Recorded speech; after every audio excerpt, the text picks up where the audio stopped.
আব্দুল্লাহ ইবনে সালাম বললেন, ইয়া রাসূলুল্লাহ, আপনার কাছে আমার তিনটি প্রশ্ন, এই তিনটি প্রশ্নের উত্তর যদি আপনি আমাকে দিতে পারেন, আমি ইহুদিদের সর্দার, ইহুদিদের নেতা, ইহুদিদের লিডার, আমি আপনার কদম মোবারকে আমার মাথা রেখে দিয়ে আমি কালেমা পড়ে মুসলমান হয়ে যাব।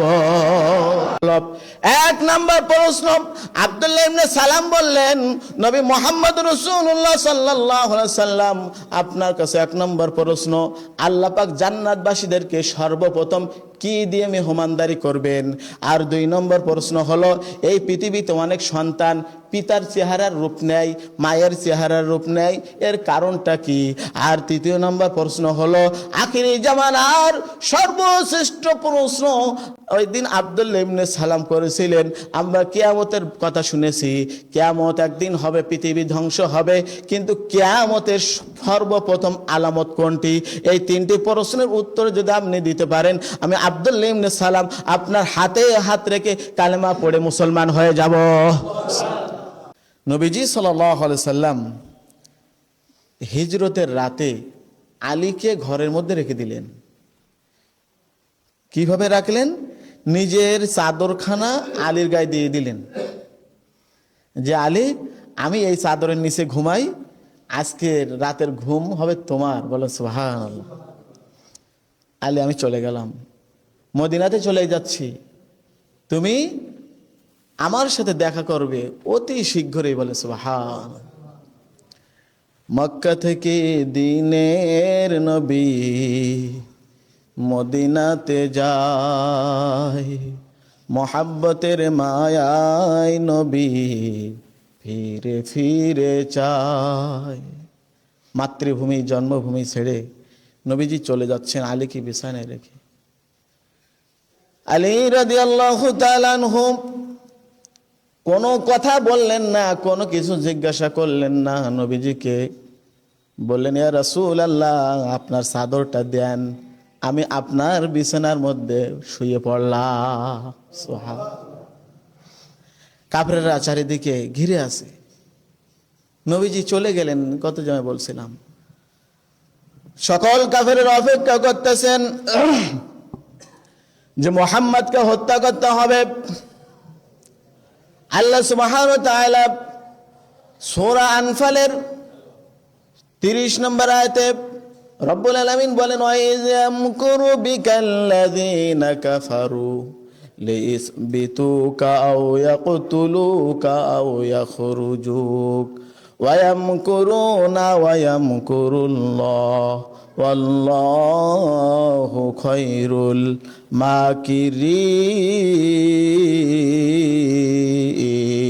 মাকিরিন। এটা আল্লাহু আকবার, জোরে বলেন আল্লাহু আকবার। রব্বুল আলামিন বললেন, ওয়াইয ইয়ামকুরু বিকাল্লাযীনা কাফারু, কাফেররা 3 দফা, কয় দফা? 3 দফা আইন করল। লিইসবিতুকা, মুহাম্মদকে আটক করতে হবে, বন্দী করতে হবে। আও ইয়াকতুলুকা, অথবা তাকে হত্যা করতে হবে। আও ইয়াখরুজুকা, অথবা তাকে এই দেশ থেকে অন্য দেশে তাড়াই দিতে হবে। 3 দফা। কয় দফা বললাম? ভালো করে একটু খেয়াল করবেন। ওরা চক্রান্ত করে আর আমার আল্লাহ কৌশল অবলম্বন করে। দুনিয়ার মানুষ যতই চক্রান্ত করুক না কেন, আল্লাহর কৌশলের কাছে কোনোটাই পার পাবে না। বলেন ঠিক কিনা? নবীজি মুহাম্মদ রাসূলুল্লাহ সাল্লাল্লাহু আলাইহি সাল্লাম আবু বকরের বাড়ির সামনে দেখলেন আবু জাহেল দাঁড়িয়ে আছে। আবু জাহেলের সামনে দিয়ে নবীজি আবু বকরের বাড়ির ভিতরে প্রবেশ করলেন। বলেন সুবহানাল্লাহ। আবু বকরকে শুধুমাত্র আস্তে করে ছোট করে ডাক দিলেন, আবু বকর। সাথে সাথে লব্বাইক ইয়া রাসূলুল্লাহি, ঘরের ভিতর থেকে আবু বকরের আওয়াজ চলে আসলো। আবু বকর বাইরে চলে আসলেন, বললেন, ইয়া রাসূলুল্লাহ, আমি হাজির, বলুন দেখি আপনার কি খেদমত আমি করতে পারি। আবু বকর রাদিয়াল্লাহু তাআলা আনহু নবীজির দিকে তাকায় আছেন। নবীজি বলতেছেন, আবু বকর, ওই যে কিছুদিন আগে তোমাকে বলেছিলাম হিজরত করার প্রয়োজন হতে পারে, আজ হিজরত করতে হবে, আর এই মক্কায় আমি থাকতে পারবো না। মক্কার কাফেরেরা আমার ঘরের চারিপাশ দিয়ে আমাকে হত্যা করার জন্য ঘিরে রেখেছে, আমি চলে আসছি, আলীকে বিছানায় শোয়ায় আসছি। নবীজি মুহাম্মদ রাসূলুল্লাহ সাল্লাল্লাহু আলাইহি সাল্লাম আবু বকরকে বললেন, আবু বকর এখনই বেরিয়ে পড়ো। আবু বকর রাদিয়াল্লাহু তাআলা আনহু বললেন, ইয়া রাসূলুল্লাহ, যেদিন আপনি বলেছিলেন আমাকে নিয়ে আপনি হিজরত করবেন, ওই দিন থেকে আমি আবু বকর এই পর্যন্ত কোনোদিন বিছানার মধ্যে আমি পিঠ লাগাই নাই। হে রাসূল, তোমাকে ভালোবাসি, অন্তরে শুধু মুখে নয়, জান্নাতের আশায় নয় হে রাসূল, জাহান্নামকে ডরি না। আল্লাহু আকবার, আল্লাহু আকবার। হে রাসূল, তোমাকে ভালোবাসি, অন্তরে শুধু মুখে নয়, জান্নাতের আশায় নয় হে রাসূল, জাহান্নাম কেউ ডরি না। আবু বকর রাদিয়াল্লাহু তাআলা আনহুকে নিয়ে নবীজি রওনা করলেন মদিনার দিকে। এর মধ্যে কাফেরেরা নবীজির ঘরের ভিতরে প্রবেশ করলেন। প্রবেশ করে দেখলেন চাদরের নিচে একজন মানুষ শুয়ে আছে, টান টান হয়ে শুয়ে আছে। হাদিস শরীফের ভিতরে আসছে, চাদর ধরে কাফেরেরা টানাটানি শুরু করলো। একজন বলছে, এই যে মুহাম্মদ শুয়ে আছে, ওর উপরে কপ দাও, ওকে তরবারি দিয়ে দ্বিখণ্ডিত করো। আরেকজন বলছে, না না, এইভাবে কাপুরুষের মতো অন্ধকারের ভিতরে চাদরের ভিতরে একজন মানুষকে আমরা হত্যা করব না।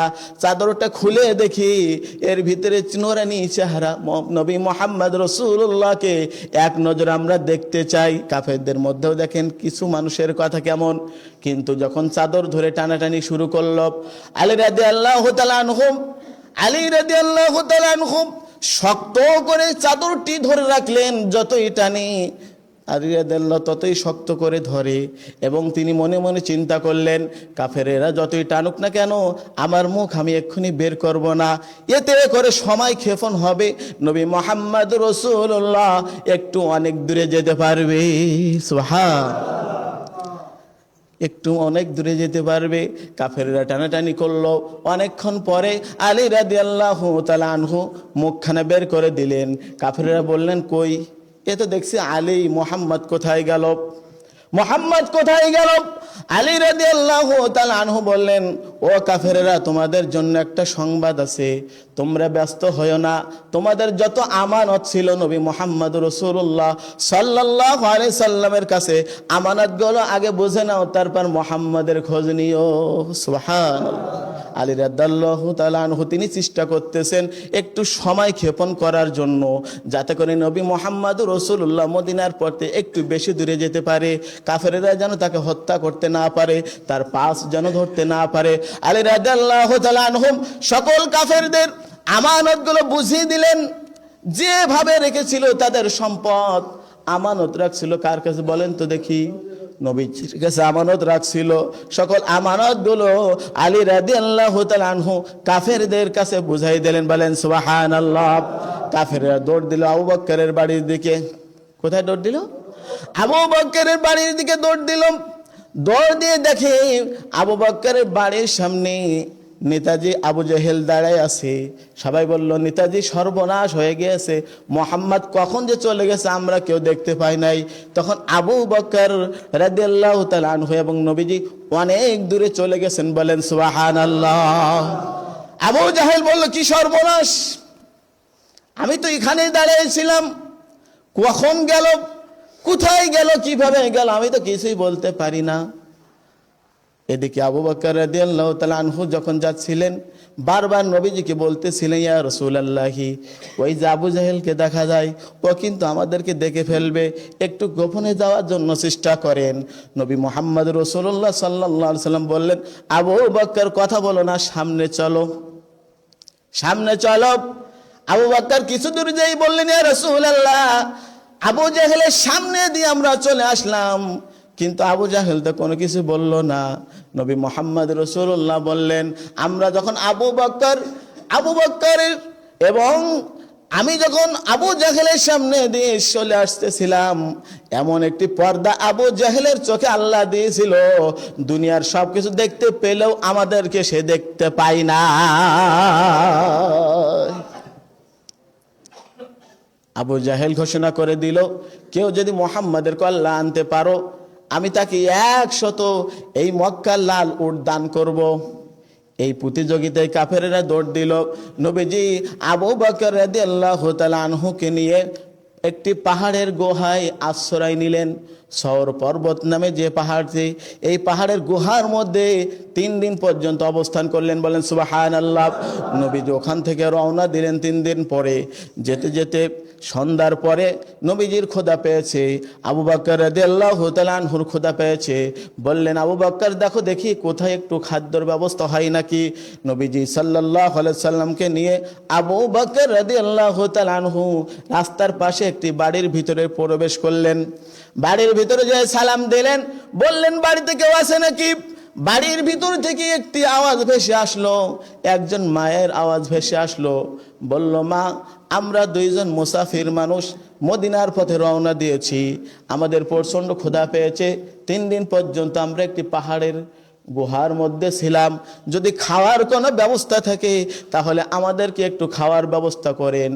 তখন মহিলা বললেন, আমি আপনাদেরকে চিনি না, আমার বাড়িতে কোনো খাবারেরও ব্যবস্থা নাই, শুধুমাত্র আমার স্বামী একটু বাইরের দিকে গেছেন, আমি বাড়িতে একা আছি, কোনো খাবারের ব্যবস্থা আমি করতে পারবো না। নবীজি সাল্লাল্লাহু আলাইহি সাল্লাম ঘরের পাশে তাকিয়ে দেখলেন একটি জীর্ণ শীর্ণ কঙ্কাল আকারের একটি ছোট বকরি দাঁড়ায় আছে। বলেন সুবহানাল্লাহ। আবু বকরকে বললেন, পারমিশন নিয়ে বকরিটা আমার কাছে নিয়ে আসো। আবু বকর বকরিটা নিয়ে আসলেন। নবীজি বকরিটা শোয়াই ফেললেন, কাত করে শোয়া জমিনের মধ্যে বিসমিল্লাহির রহমানির রহিম বলে বকরির উলানের মধ্যে নবীজি হাত দিলেন। বললেন, মা, 2টা পাত্র নিয়ে আসো। মহিলা অবাক হয়ে যাচ্ছেন আর বারবার বলছেন, ও পথিক, আপনারা জানেন না এই বকরি থেকে কোনোদিন দুধ পাওয়া সম্ভব না, কারণ আমার বাড়িতে দীর্ঘদিন আছে কোনোদিন সে দুধ দেয় না, এর থেকে দুধ পাওয়া যাবে না। নবীজি বললেন, চিন্তা করো না, 2টা পাত্র নিয়ে আসো। মহিলা 2টা পাত্র নিয়ে আসলেন। নবীজি সাল্লাল্লাহু আলাইহি সাল্লাম বকরি থেকে 2 পাত্র ভরে দুধ দহন করলেন। বলেন সুবহানাল্লাহ। আবু বকরকে বললেন, আবু বকর, মন ভরে খেয়ে নাও। নবীজি খেয়ে নিলেন আর বাড়িওয়ালার কাছে ফিরাই দিলেন, তোমার স্বামী আসলে তুমি তাকে দিও আর তুমি নিজে খেয়ে নিও। নবীজি সাল্লাল্লাহু আলাইহি সাল্লাম চলে যাচ্ছেন। ইতিমধ্যে মহিলা জিজ্ঞাসা করলেন, ও পথিক, তোমাদের পরিচয়টা কি? আমি তো কিছু জানতে পারলাম না। আবু বকর বললেন, মা, আমরা সাধারণ কোনো মানুষ না, মক্কার নবী, মদিনার জ্যোতি, বিশ্ব সবার সভাপতি, দোজাহানের বাদশা নবী মুহাম্মদ রাসূলুল্লাহ সাল্লাল্লাহু আলাইহি সাল্লাম আজকে তোমার বাড়ির মেহমান হয়েছে। সুবহানাল্লাহ। মহিলা বললেন, ও পথিক, তাহলে শুনে রাখো, কয়েকদিন আগে আমার স্বামী আমার সাথে গল্প করেছিল, এই পথ দিয়ে মক্কার একজন মজলুম নবী যাবেন, নবী মুহাম্মদ রাসূলুল্লাহ সাল্লাল্লাহু আলাইহি সাল্লাম তার নাম হবে। তাহলে মনে হয় আপনারা সেই লোক, তাহলে একটু অপেক্ষা করুন, আমার স্বামী বাড়িতে আসবে, আপনাদেরকে দেখবে। নবীজি এবং আবু বকর বললেন, অপেক্ষা করার মোটেও সম্ভব না, কারণ পিছন দিক থেকে আমাদের শত্রু কাফেররা আমাদেরকে ধাওয়া করার জন্য ব্যস্ত হয়ে আছে। এদিকে মদিনার মানুষেরা অপেক্ষায় আছেন। প্রতিদিন ছোট ছোট শিশুরা, যুবকেরা, কিশোরেরা, বয়োবৃদ্ধ মুরব্বীরা ছাদের উপরে উঠে দাঁড়িয়ে মক্কার দিকে তাকিয়ে আছে, কখন মক্কা থেকে দিনের নবী মুহাম্মদ রাসূলুল্লাহ চলে আসে। নবী মুহাম্মদ রাসূলুল্লাহ সাল্লাল্লাহু আলাইহি সাল্লাম এভাবে যখন একাধিক দিন চলে যায়, সূর্য গরম হওয়া পর্যন্ত তারা ছাদের উপরে থাকে, আবার ছাদের থেকে নিচে নেমে যায়। কয়েকদিন পরে একজন ইহুদি ছাদের উপরে কাপড় নেড়ে দিচ্ছিল, হঠাৎ করে দেখলো মক্কার দিক থেকে 2 জন মানুষ আছে, 2 জনের চেহারা যেন পূর্ণিমার চাঁদের মতো দেখা যায়। সুবহানাল্লাহ। তিনি চিন্তা করলেন, এই যে শুনেছিলাম মুহাম্মদ আসবে মক্কা থেকে, হয়তো তিনি হতে পারে, এত সুন্দর চেহারার মানুষ তো মদিনায় কাউকে দেখি নাই। তিনি সংবাদ দিয়ে দিলেন মদিনার অলিতে গলিতে, তোমরা যার অপেক্ষায় ছিলে এতদিন পর্যন্ত, তোমরা সকাল থেকে শুরু করে সূর্য গরম হওয়া পর্যন্ত ছাদে উঠে অপেক্ষা করতে, পথের ধারে অপেক্ষা করতে, সেই হয়তো মানুষ নবী মুহাম্মদ আমাদের মাঝে চলে আসছেন, তোমরা সবাই বেরিয়ে আসো, তোমরা সবাই চলে আসো। মদিনার সকল মানুষেরা চলে আসলো, দলে দলে শিশুরা আসলো, যুবকেরা আসলো, কিশোরেরা আসলো, বৃদ্ধরা সবাই চলে আসলো। আবু বকর সামনে, নবী মুহাম্মদ রাসূলুল্লাহ পিছনে। ইতিমধ্যে সকল মানুষের এক জায়গায় জড়ো হয়ে গেল। নবীজিকে এবং আবু বকরকে তারা ঘিরে ফেললো, চারিদিক থেকে তারা এভাবে বেষ্টনী করে ফেললো। আবু বকর যাত্রা বিরতি করে বললেন, তোমাদের মাঝে এখন একজন মানুষ বক্তব্য দিবেন, তিনি সাধারণ কোনো মানুষ নয়, তিনি হলেন দয়ার নবী, মায়ের নবী, উম্মতের কান্ডারি, দুজহানের বাদশা নবী মুহাম্মদ রাসূলুল্লাহ সাল্লাল্লাহু আলাইহি ওয়াসাল্লাম। চিৎকার মেরে বলেন সুবহানাল্লাহ। নবীজি আল্লাহর প্রশংসা হাম এবং সানা পাঠ করে তাদের সামনে বক্তব্য দেওয়া শুরু করলেন। দেখেন, যার উপরে কোরআন নাজিল হয়েছে তিনি কোরআন থেকে বক্তব্য দিচ্ছেন। আমাদের তো এমন করে হিসাব করলে দেখা যায় আমরা কোরআনের ছাত্র, আমাদের কোনো ছাত্র হওয়ার যোগ্যতা নাই। এরপর আলেম ওলামাদের মুখে কোরআন শোনার জন্য মানুষ পঙ্গপালের মতো অবাক হয়ে তাকিয়ে থাকে। কথা বলেন ঠিক কিনা? কোরআনের পাখি তিনি যখন তাফসির করতেন লক্ষ লক্ষ মানুষ তার তাফসির শুনতো। মিজানুর রহমান যখন তাফসির করেন লক্ষ লক্ষ মানুষ তাফসির শোনে। আর কোরআন যার উপরে নাজিল হয়েছে তিনি নিজে ওয়াজ করছেন, মদিনার সকল মানুষেরা সেখানে একত্রিত হয়ে গেল এবং মন্ত্রমুগ্ধের মতো অবাক হয়ে নবী মুহাম্মদ রাসূলুল্লাহ সাল্লাল্লাহু আলাইহি সাল্লামের জবান মোবারক থেকে তারা কোরআনের তাফসির শুনছেন। বলেন সুবহানাল্লাহ। হঠাৎ করে এই সংবাদ পৌঁছে গেল, ইহুদিদের সর্দার ছিল আব্দুল্লাহ ইবনে সালাম, তিনি একটি গাছের উপরে বসেছিলেন আর গাছের নিচে তার ফুফু এরকম কাজ করছিলেন। সংবাদ যখন তিনি শুনতে পেলেন যে মুহাম্মদ মক্কা থেকে চলে আসছে, গাছের উপর থেকে আব্দুল্লাহ ইবনে সালাম এমনভাবে লাফ দিলেন, লাফ দিয়ে দৌড়ায় চলে যাচ্ছেন। ফুফু পিছন দিক থেকে ডাকছে, আব্দুল্লাহ ইবনে সালাম কোথায় যাচ্ছ, একটু দেরি করো, এত উপর থেকে লাফ দিলে তোমার তো হাত পা আস্ত থাকার কথা না। আব্দুল্লাহ ইবনে সালাম দাঁড়ায় গেলেন, বললেন, ফুফু, যখন মুহাম্মদ নামে একজন মানুষের কথা আমি শুনেছি, তিনি মক্কা থেকে মদিনাতে আসছেন, ওই আনন্দে আমি গাছ থেকে লাফ দিয়েছি, আমি তো কিছুই বুঝতে পারি নাই, আমি যেন মনে করলাম সাধারণভাবে খুব সহজভাবে আমি জমিনেই পড়ে আসছি। বলেন সুবহানাল্লাহ। আব্দুল্লাহ ইবনে সালাম চলে গেলেন, যে দেখলেন দিনের নবী বক্তব্য দিচ্ছেন। আব্দুল্লাহ ইবনে সালাম দূর থেকে দেখলেন নবী মুহাম্মদ রাসূলুল্লাহ সাল্লাল্লাহু আলাইহি সাল্লামের চেহারা মোবারক, তিনি দেখে অনুমান করে নিলেন এত সুন্দর চেহারার মানুষ কোনোদিন সাধারণ মানুষ হতে পারে না। মক্কার কাফেরেরা যে মানুষকে বিভিন্ন রকম গালি দিত, অপবাদ দিত, বিভিন্ন ভাষায় তাকে কথা বলতো, এই মানুষটা সাধারণ কোনো মানুষ নাই, এই মানুষটা অবশ্যই নবী মুহাম্মদ রাসূলুল্লাহ সাল্লাল্লাহু আলাইহি সাল্লাম। চিৎকার মেরে বলেন সুবহানাল্লাহ। বক্তব্য শেষ হয়ে গেল। আব্দুল্লাহ ইবনে সালাম ইহুদিদের পণ্ডিত, এই আয়াতে কালিমা যে কারণে নাজিল হয়েছে আমি সেই কারণটি বলছি, আমার প্রিয় বন্ধুগণ একটু মনোযোগ দিবেন। আব্দুল্লাহ ইবনে সালাম বললেন, ইয়া রাসূলুল্লাহ, আপনার কাছে আমার তিনটি প্রশ্ন, এই তিনটি প্রশ্নের উত্তর যদি আপনি আমাকে দিতে পারেন, আমি ইহুদিদের সর্দার, ইহুদিদের নেতা, ইহুদিদের লিডার, আমি আপনার কদম মোবারকে আমার মাথা রেখে দিয়ে আমি কালেমা পড়ে মুসলমান হয়ে যাব। এক নম্বর প্রশ্ন, আব্দুল্লাহ ইবনে সালাম বললেন, নবী মুহাম্মদ রাসূলুল্লাহ সাল্লাল্লাহু আলাইহি সাল্লাম, আপনার কাছে এক নম্বর প্রশ্ন, আল্লাহ পাক জান্নাতবাসীদেরকে সর্বপ্রথম কি দিয়ে মেহমানদারি করবেন? আর দুই নম্বর প্রশ্ন হলো, এই পৃথিবীতে অনেক সন্তান পিতার চেহারার রূপ নেয়, মায়ের চেহারার রূপ নেয়, এর কারণটা কি? আর তৃতীয় নম্বর প্রশ্ন হলো, আখিরি জামানার সর্বশ্রেষ্ঠ প্রশ্ন ওই দিন আব্দুল্লাহ ইবনে সালাম করেছিলেন, আমরা কিয়ামতের কথা শুনেছি, কিয়ামত একদিন হবে, পৃথিবী ধ্বংস হবে, কিন্তু কিয়ামতের সর্বপ্রথম আলামত কোনটি?